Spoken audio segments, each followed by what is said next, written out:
नमस्कार, good morning, Ram Ram. कैसे हो भाई लोगों? उम्मीद करता हूँ एकदम अच्छे होंगे और तैयारी आपकी एकदम शानदार चल रही होगी। राजस्थान डेली करंट अफेयर के सेशन में आज अपन 17 जनवरी 2025 का जो भी राजस्थान का करंट अफेयर है उसको डिटेल एनालिसिस, स्टैटिस्टिक्स और सूजस की पत्रिका के साथ कवर करेंगे। सूजस की पत्रिका राजस्थान के प्रत्येक एग्जाम की दृष्टि से इंपॉर्टेंट है। ये मैं आपको प्रत्येक क्लास में समझाता हूँ, तो उसको समझाने की आपको जरूरत नहीं है। इस क्लास की पीडीएफ आप ले लेना, जिसके अंदर प्रत्येक क्वेश्चन के नीचे डिटेल एनालिसिस और जहां पर सारे क्वेश्चन खत्म होंगे उसके नीचे सूजस की पत्रिका में जो एग्जाम की दृष्टि से इंपॉर्टेंट फैक्ट है उन सब की कटिंग मिल जाएगी। तो इसकी पीडीएफ तो आपको लेना ही है, चाहे आप किसी भी राजस्थान में गवर्नमेंट एग्जाम की तैयारी कर रहे हो। 100% क्वेश्चन आपको इस पीडीएफ में से देखने को मिल जाएंगे। इसके अलावा अपनी एक श्रृंखला चल रही है जिसके अंदर अपन पॉलिटी के टॉप 500 इंपॉर्टेंट क्वेश्चन को कवर कर रहे हैं, और वो श्रृंखला इतनी इंपॉर्टेंट है, अगर कोई बच्चा ईमानदारी के साथ उन 500 क्वेश्चन को कवर कर लेगा तो उसका सिंगल क्वेश्चन गलत नहीं होगा पॉलिटी के अंदर, क्योंकि पॉलिटी की जो 500 अलग अलग हेडिंग है, प्रत्येक हेडिंग में से एक क्वेश्चन बनाया है और कंप्लीट उस हेडिंग को उस क्वेश्चन के परिप्रेक्ष्य में अच्छे से सोल्व किया है। तो आपको वो श्रृंखला जरूर ज्वाइन करनी है। इस यूट्यूब चैनल के प्लेलिस्ट सेक्शन में पॉलिटी 500 के नाम से प्लेलिस्ट बनी हुई है, उसको जाकर अभी देखना शुरू कर देना, ठीक है। उस क्लास की पीडीएफ अपने एप्लीकेशन पे मिलेगी। सबसे इंपॉर्टेंट चीज़ तो यही है, आप अपना जो इन्फ्यूजन नोट्स का एप्लीकेशन है उसको जरूर डाउनलोड कर ले, वहाँ पर आपको वो सारी चीज़ें देखने को मिलेगी, यानी सफलता की पहली सीढ़ी आप उसको मान सकते हो। चलिए आज की क्लास को शुरू करते हैं। आज की क्लास में पहला क्वेश्चन क्या है? राजस्थान विधानसभा को पेपरलेस बनाने की दृष्टि से 16वीं विधानसभा के तृतीय सत्र से कौन सी एप्लीकेशन को लागू किया जा रहा है? देखिए, राजस्थान विधानसभा है उसको पेपरलेस बनाया जाएगा। पेपरलेस का मतलब है कि जो विधायक है अब उनको पेपर पर काम करने की जरूरत नहीं है। प्रत्येक टेबल के सामने एक आईपैड लगाया जाएगा, सारा काम उस आईपैड पर होगा। उसके लिए एक ऐप बनाया है और उस ऐप का नाम है नेवा ऐप। क्या? नेवा ऐप उस एप्लीकेशन का नाम रखा गया है। ये आपसे पूछा जाएगा और क्वेश्चन इसी फॉर्मेट में आने की पूरी संभावना है, ठीक है। अभी वर्तमान में राजस्थान की विधानसभा के अध्यक्ष कौन है? वासुदेव देवनानी है, और वो प्रयास कर रहे हैं कि 16वीं राजस्थान की विधानसभा है उसका जो तीसरा सत्र है, अभी आपको पता होना चाहिए, कल ही मैंने आपको पढ़ाया था, 31 जनवरी से तीसरा सत्र शुरू होने वाला है। कब?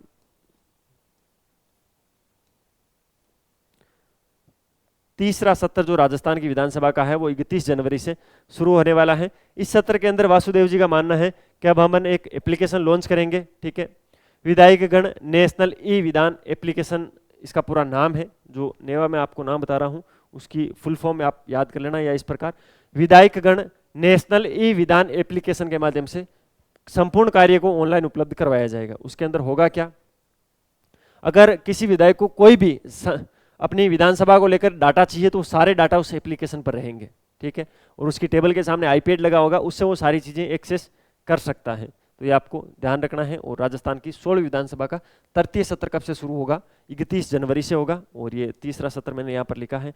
नेवा एप्लीकेशन आपको ध्यान रखना है। वर्तमान में राजस्थान की विधानसभा के अध्यक्ष कौन है?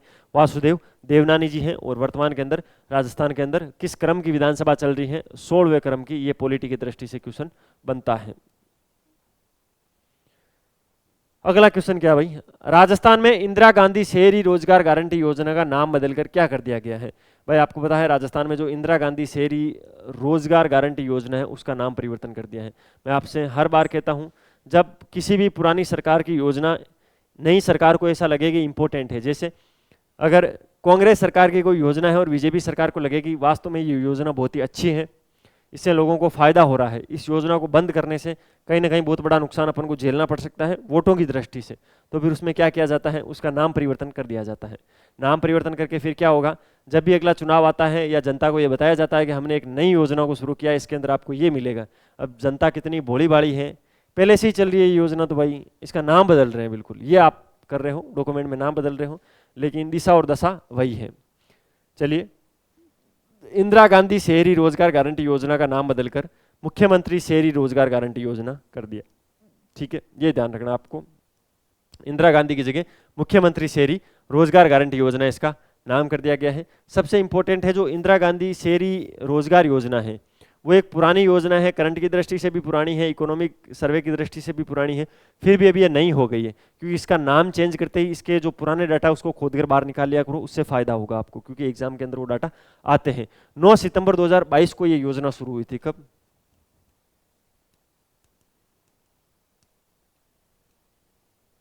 9 सितंबर 2022 को इंदिरा गांधी शहरी रोजगार गारंटी योजना को शुरू किया गया था। इसके अंदर होगा क्या? जो शहरी इलाके हैं, जैसे अपने ग्रामीण इलाकों में मनरेगा योजना चल रही है ना, उसी प्रकार ये शहरों के अंदर चल रही है। जो शहरी इलाकों में निवास करने वाले परिवार हैं उनको प्रतिवर्ष 100 दिन का रोजगार उपलब्ध करवाती है। क्या करवाती है? 100 दिन का रोजगार उपलब्ध करवाती है। जैसे ग्रामीण क्षेत्रों के अंदर मनरेगा करवाती है, वैसे ही शहरी क्षेत्रों के अंदर 100 दिन का रोजगार। इसकी समय सीमा आपको ध्यान रखना है। आयु सीमा क्या है? जो भी इस योजना का लाभ उठाना चाहता है वो कम से कम 18 वर्ष का होना चाहिए और अधिकतम 60 वर्ष का। यानी 18 साल से 60 साल के लोगों को क्या दिया जाएगा? इसके अंदर 100 दिन का रोजगार दिया जाएगा। इससे जो सरकार होगी उसको प्रतिवर्ष 800 करोड़ रुपए का व्यय आएगा। कितना? 800 करोड़ रुपए का प्रतिवर्ष व्यय इसके अंदर निर्धारित किया गया है। ठीक है। और केवल क्या इस योजना का नाम ही बदला गया? नहीं, इसका जो लोगो है उसको भी चेंज कर दिया गया है। तो नाम और लोगो इसका बदल दिया गया है। नया नाम क्या है? मुख्यमंत्री शहरी रोजगार गारंटी योजना। अब इससे बाहर कुछ भी क्वेश्चन नहीं जाएगा, ये सारा डाटा आपको याद करना है। डाटा में क्या कहना चाहता हूँ, सारी चीजें एक बार वापस समराइज करवा देता हूँ। आज से अपना एक नया नियम होगा, अपन प्रत्येक क्वेश्चन को करने के बाद उसके बाद में 1 ही मिनट में उसका रिवीजन करेंगे। योजना का नाम है इंदिरा गांधी शहरी रोजगार गारंटी योजना। अब इसका नाम बदला गया है, नया नाम क्या है? मुख्यमंत्री शहरी रोजगार गारंटी योजना। इस योजना को कब शुरू किया गया था? 9 सितंबर 2022 को इस योजना को शुरू किया गया था। इसके अंदर होगा क्या? जैसे ग्रामीण इलाकों में मनरेगा चल रही है वैसे ये शहरी इलाकों में चल रही है। आपसे हाँ एग्जाम में ये पूछा जाएगा ये योजना शहरी है या ग्रामीण, तो आपको ध्यान रखना है ये योजना कैसी है? शहरी योजना है, जिसके अंदर 100 दिन का रोजगार प्रति परिवार दिया जाएगा। आयु आपकी न्यूनतम 18 साल, अधिकतम 60 वर्ष होनी चाहिए और 800 करोड़ रुपए प्रति वर्ष इस पर खर्च किया जाएगा। तो ये सारे डाटा आपको अच्छे से याद करने हैं। बाकी ये सारे डाटा सिस्टमेटिक तरीके से इस क्लास की जो पीडीएफ आएगी उसके अंदर लिखे हुए मिल जाएंगे। अगले क्वेश्चन पे चलते हैं। आज का अपना अगला क्वेश्चन क्या है? हाल ही में केंद्रीय साहित्यिक अकादमी द्वारा राजस्थानी भाषा के लिए देश के सर्वोच्च युवा पुरस्कार से किसे सम्मानित किया गया है? बहुत ही इंपॉर्टेंट सवाल है भाई। केंद्रीय साहित्यिक अकादमी ने सम्मानित किया है, राजस्थानी भाषा के लिए किया है। पुरस्कार का नाम सर्वोच्च युवा पुरस्कार इसका नाम है और वो किसको दिया गया है? सोनाली सुथार को दिया गया है। ऑप्शन नंबर 3 इस क्वेश्चन के परिप्रेक्ष्य में राइट ऑप्शन है। ठीक है, ये राजस्थान की युवा कवियत्री है सोनाली सुथार, आपने सुना होगा यूट्यूब पर इनको। 12 जनवरी को एक प्रोग्राम हुआ था, 12 जनवरी राष्ट्रीय युवा दिवस। 12 जनवरी को भुवनेश्वर में केंद्रीय साहित्यिक अकादमी द्वारा ये पुरस्कार समारोह आयोजित किया गया था, जिसमें वर्ष 2024 का जो राजस्थानी भाषा के लिए देश का सर्वोच्च युवा पुरस्कार है वो सोनाली सुतार को दिया गया। तो आपको जगह भी याद रखनी है, कहां पर? भुवनेश्वर के अंदर। किसने दिया है? केंद्रीय साहित्यिक अकादमी ने दिया है। कौन सा पुरस्कार? 2024 का राजस्थानी भाषा के लिए देश का सर्वोच्च युवा पुरस्कार। ठीक है, और ये हिंदी में भी लिखती है, राजस्थानी में भी लिखती है, ये दोनों भाषाओं में बहुत ही अच्छा लिखती है सोनाली सुथार। और ये कहाँ की रहने वाली है ये आपसे पूछा जा सकता है भाई, ये ध्यान रखना आपको। अभी मेरे दिमाग से ये डाटा स्लिप हो जाता। बीकानेर की रहने वाली है, ये बीकानेर की रहने वाली है। और सोनाली को ये पुरस्कार जितवाने के पीछे उनकी एक राजस्थानी भाषा का काव्य संग्रह है, शुद्ध सोदू जग आंगणे। क्या? शुद्ध सोदू जग आंगणे, ये एक काव्य संग्रह है राजस्थानी के अंदर लिखा हुआ है सोनाली जी का। उसी काव्य के लिए इनको क्या दिया गया है? ये पुरस्कार दिया गया है, सर्वोच्च युवा पुरस्कार राजस्थानी भाषा के लिए 2024 का। चलिए अगले क्वेश्चन पे चलते हैं। अगला क्वेश्चन क्या भाई? हाल ही में मुख्यमंत्री भजनलाल शर्मा ने पेट्रोजोन की स्थापना हेतु किस जिले में भूमि का आवंटन को मंजूरी प्रदान की है? वैसे ये क्वेश्चन मैंने आपको करवा दिया है, इस क्वेश्चन का मैं आपको करवा रहा हूँ रिवीजन, लेकिन मैंने क्वेश्चन की फॉर्मेट में आपको नहीं करवाया था। परसों की जो क्लास है अपनी, उसके अंदर जो सूजस की पत्रिका है उसके अंदर मैंने आपको ये चीजें बताई थी। ठीक है, इसके अंदर इस साइड साफ साफ लिखा था, इस साइड भी कुछ आवंटन लिखे थे, और इसमें से मैंने बोला था ये पेट्रोकेमिकल वाला इंपॉर्टेंट है। ठीक है, तो राजस्थान के बालोतरा के पंचभद्रा के अंदर,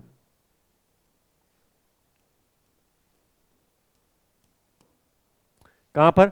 पंचभद्रा बालोतरा के अंदर। देखो पंचभद्रा पहले बाड़मेर के अंदर आता था, लेकिन अब नया जिला बालोतरा को नए जिलों में रखा गया। तो नए जीके के हिसाब से, नए जिलों के हिसाब से बालोतरा पंचभद्रा के अंदर मुख्यमंत्री भजनलाल शर्मा जी ने पेट्रोजोन की स्थापना हेतु भूमि का आवंटन किया है। ठीक है, बजट के अंदर घोषणा की थी भजनलाल जी ने कि भाई एक नया अपन पेट्रोजोन की स्थापना करेंगे, और रिको को इस काम के लिए रिको को आगे किया गया है। रिको को पंचभद्रा की तहसील बालोतरा के अंदर ग्राम सिंधियों की ढाणी के अंदर 74.50 हेक्टेयर भूमि, और ग्राम जो खेमा बाबा नगर है वहां पर 102 हेक्टेयर भूमि का आवंटन की स्वीकृति दे दी गई है। और ये दोनों स्वीकृतियां अपने सूजस की पत्रिका में अच्छे से लिखी हुई थी। ठीक है, इसके अंदर होगा क्या? रिफाइनरी से जो भी बायोकेमिकल निकलेगा उससे अलग अलग प्रोडक्ट इस पेट्रोजोन के अंदर बनाए जाएंगे। ठीक है, तो ध्यान रखना है, रिफाइनरी से जो भी वेस्ट निकलेगा उससे कुछ प्रोडक्ट बनाने के लिए ये बनाया गया है, इसको पेट्रोजोन नाम दिया गया है और राजस्थान का पहला पेट्रोजोन है बालोतरा पंचभद्रा के अंदर। 2 जगह भूमि का आवंटन हुआ है, दोनों जगह मैंने बता दी और ये काम रिको करेगा।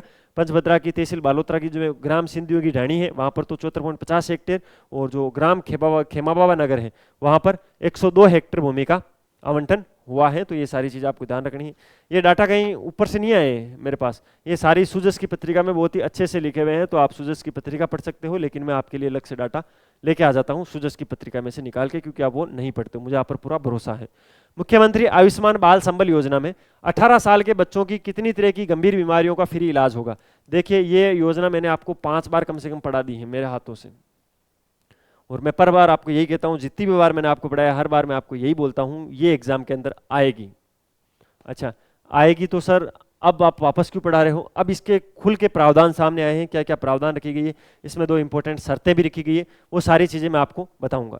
ठीक है, सबसे पहले तो मुख्यमंत्री आयुष्मान बाल संबल योजना में 18 साल के बच्चों की कितनी तरह की गंभीर बीमारियों का फ्री इलाज होगा, तो 56 प्रकार की बीमारियों को इसके अंदर रखा गया है। सबसे पहले ये योजना शुरू कब हुई थी, ये योजना शुरू हुई थी 15 दिसंबर 2024। 15 दिसंबर को इस योजना को शुरू किया गया था। इस योजना के तहत 18 साल के बच्चों की 56 तरह की गंभीर बीमारियों का फ्री में इलाज होगा। उम्र कितनी होनी चाहिए, 18 वर्ष। बीमारियों का प्रकार कितना, 56 प्रकार की बीमारियां। 3 डाटा आ गई। इसके अंदर 2 शर्तें रखी गई है। पहली शर्त क्या है, जो रोग होगा वो दुर्लभ बीमारी की राष्ट्रीय नीति 2021 के अंदर सूचीबद्ध होना चाहिए। ऐसा रोग जो कि दुर्लभ बीमारियों की राष्ट्रीय नीति 2021 बनी हुई है, उसके अंदर एक सूची बनाई गई है, उस सूची के अंदर भी वो रोग होना चाहिए, तभी उसको दुर्लभ रोग माना जाएगा। ठीक है, दुर्लभ रोग को मानने के लिए पहली शर्त क्या रखी गई, रोग का दुर्लभ बीमारी की राष्ट्रीय नीति 2021 के अंदर सूचीबद्ध होना चाहिए। दूसरी शर्त क्या है, राजस्थान सरकार ने जो अस्पताल घोषित किए हैं, अभी हाल फिलहाल में तो 2 ही अस्पताल घोषित किए हैं, जिसके अंदर एक तो जोधपुर एम्स है और एक जयपुर का जो जेके लोन हॉस्पिटल है, उन दोनों का कम से कम 2 अस्पतालों से उस बीमारी की पुष्टि होना अनिवार्य है, तभी आपको इलाज मिलेगा। तो ये 2 शर्तें रखी गई है। एक तो आपको जो भी बीमारी हो रखी है वो दुर्लभ है या नहीं है उसका पता कैसे चलेगा, तो दुर्लभ बीमारी की राष्ट्रीय नीति 2021 के अंदर वो रोग सूचीबद्ध होना चाहिए। दूसरी इंपॉर्टेंट चीज क्या है, दूसरी इंपॉर्टेंट चीज ये है, राजस्थान ने जितने भी हॉस्पिटलों को इसके इलाज के लिए घोषित किया है, अभी तो 2 को ही किया है वर्तमान के अंदर, तो उन दोनों हॉस्पिटलों से आपको क्या करना होगा, ये वेरीफाइड करवाना होगा कि आपकी ये बीमारी है। तो वर्तमान के अंदर जोधपुर एम्स और जेके लोन 2 अस्पताल हैं। ठीक है, उसके बाद में 50 लाख रुपए तक का इलाज फ्री होगा इसके अंदर। कितना, 50 लाख, और 5,000 रुपये फिर और दिए जाएंगे अलग से, वो आगे की बातें हैं। 50 लाख रुपए तक का इलाज इसके अंदर फ्री होगा। 56 प्रकार की बीमारियां इसमें शामिल हैं, 18 वर्ष की आयु तक हैं और 15 दिसंबर को इस योजना को शुरू किया गया है। सारी चीज़ आपको ध्यान रखनी चाहिए। 2 शर्तें हैं, जिसके अंदर पहली शर्त है रोग दुर्लभ है कि नहीं है, वो बीमारियों की राष्ट्रीय नीति 2021 के अंदर सूचीबद्ध होना चाहिए। दूसरा क्या है, राजस्थान सरकार ने जो भी अस्पताल घोषित किए उनमें कम से कम 2 अस्पतालों में से उस रोग की पुष्टि होनी चाहिए। वर्तमान में एम्स और जेके लोन हॉस्पिटल है जयपुर के अंदर, उस दोनों को इसमें रखा गया है। अब सूजस की पत्रिका में क्या है उसको अपन जल्दी से कवर कर लेते हैं। उपखंड स्तर तक खेलो राजस्थान यूथ गेम्स होंगे। मुख्यमंत्री जी ने कहा कि 2026 में खेलो इंडिया राष्ट्रीय युवा खेलों की मेजबानी राजस्थान को देने के लिए केंद्र सरकार से अनुरोध किया गया है। उन्होंने बोला है कि 2026 के अंदर जो खेलो इंडिया राष्ट्रीय युवा खेल होंगे उनकी मेजबानी अपन करेंगे। इसके लिए मैंने केंद्र सरकार से इसको हमें देने के लिए मंजूरी की है कि भाई इसकी जो भी होस्टिंग है वो हम करेंगे। खेलो इंडिया यूथ गेम्स की तर्ज पर प्रदेश में उपखंड, जिला और राज्य स्तर पर खेलो राजस्थान यूथ गेम्स का आयोजन किया जा रहा है। इसमें पारंपरिक और स्वदेशी खेलों को भी शामिल किया गया है। ध्यान रखना है, उपखंड स्तर पर, जिला स्तर पर और राज्य स्तर पर। प्रदेश के युवाओं को खेलों में आगे ले जाने और उनकी प्रतिभा को निखारने के लिए राज्य में राष्ट्रीय उत्कृष्टता केंद्र व खेलो India state centre of excellence की स्थापना के लिए भी केंद्र सरकार से आग्रह किया गया है। इन 2 चीजों के लिए और आग्रह किया गया है, राष्ट्रीय उत्कृष्टता केंद्र एवं खेलो India state centre of excellence की स्थापना भाई राजस्थान के अंदर करो, ऐसा भजनलाल जी का कहना है। जयपुर में राष्ट्रीय उत्कृष्टता केंद्र खोलने से स्थानीय एथलीटों को प्रोत्साहन मिलेगा तथा राष्ट्रीय और अंतर्राष्ट्रीय स्तर पर खिलाड़ी तैयार करने में मदद मिलेगी। तो ये भी मनसा साफ कर दिया कि इसको खोलना भी जयपुर के अंदर है। तो ये सारे डाटा आपको अच्छे से याद रखने हैं, इसमें से कोई सा भी पूछा जा सकता है। उपखंड स्तर तक खेलो राजस्थान यूथ गेम को लाने की बात की है भजनलाल जी ने। अगले स्लाइड पे चलते हैं। कर्म भूमि से मातृभूमि अभियान, इसके तो पीछे ही पड़ गए हैं भजनलाल जी। और ये सूजस की पत्रिका, पिछले 1 महीने में ये 10वीं बार कर्म भूमि से मातृभूमि अभियान का कटिंग आया है आपके सामने। सर आप ये क्यों ला रहे हो, ये एग्जाम में क्वेश्चन आएगा, मैं क्या करूँ, सूजस के अंदर डेली इसको डाल दिया जाता है। जल संचय कार्यों में प्रवासी राजस्थानियों को मिल रहा है अहम सहयोग। प्रधानमंत्री के नेतृत्व में सबसे अधिक पानी वाला राज्य होगा राजस्थान। पहले प्याऊ बनवाते थे, अब धरती की प्यास बुझाने के लिए रिचार्ज स्ट्रक्चर बनवाएंगे। केंद्रीय जल शक्ति मंत्री ने ऐसा बोला है। जल संरक्षण का सामाजिक आंदोलन बन रहा है, कर्म भूमि से मातृभूमि अभियान, ऐसा भजनलाल जी ने बोला था। केंद्रीय जल शक्ति मंत्री कौन है? CR पाटिल है। उन्होंने कहा कि वह दिन दूर नहीं है जब प्रधानमंत्री श्री नरेंद्र मोदी के नेतृत्व में राजस्थान सबसे अधिक पानी वाला राज्य होगा। प्रधानमंत्री श्री नरेंद्र मोदी के नेतृत्व में केंद्र सरकार और मुख्यमंत्री श्री भजनलाल शर्मा के नेतृत्व में राजस्थान सरकार ने प्रदेश को जल आत्मनिर्भर बनाने के लिए महत्वपूर्ण प्रयास किए हैं। 17,000 करोड़ रुपए की लागत से इस परियोजना से राज्य सरकारों को मात्र 10% वित्तीय भार आएगा और 90% अनुदान केंद्र सरकार देगी। ये कुछ इस प्रकार की योजनाएं थी। सांगानेर विधानसभा क्षेत्र में वर्षा जल संचय के कार्यों में भूमि पूजन के अवसर पर आयोजित कार्यक्रम को संबोधित कर रहे थे। यही बात है भाई, हर बार घूम फिरा के बात यही है, कर्म भूमि से मातृभूमि अभियान है वो जल संचय को लेकर है। ठीक है, जो गिरता हुआ भूजल स्तर है उसको रोकना है, उसको रिचार्ज करना है। उसके लिए सबसे इंपॉर्टेंट चीज यही है, जो अपने प्रवासी हैं, जो राजस्थान के और बाहर रहकर जो अपना बिजनेस करते हैं, उनसे पैसे लेकर इस कार्य को करना है। मुख्य उद्देश्य भजनलाल जी का यही है, हर बार यही पूछा जाता है, तो आपको ध्यान रखना है, कर्म भूमि से मातृभूमि अभियान। ये था भाई आज 17 जनवरी 2025 का इंपॉर्टेंट राजस्थान का करंट अफेयर, जिसको मैंने डिटेल एनालिसिस और स्टैटिक्स जीके के साथ कवर करवाने की कोशिश की। अगर आपको वीडियो की क्वालिटी, कंटेंट की क्वालिटी और मेरी मेहनत अच्छी लग रही है तो लाल वाला बटन दबाकर चैनल को सब्सक्राइब करना, बेल वाला आइकन जरूर प्रेस करना। उससे क्या होगा, नई वीडियो की नोटिफिकेशन सबसे पहले आपको मिलेगी। और अच्छे अच्छे कमेंट किया करो जिससे मुझे अच्छा लगता है। मिलते हैं कल फिर नए सेशन के साथ, तब तक अपनी तैयारी जारी रखो, अपने स्वास्थ्य का ध्यान रखो। टेक केयर, जय हिंद।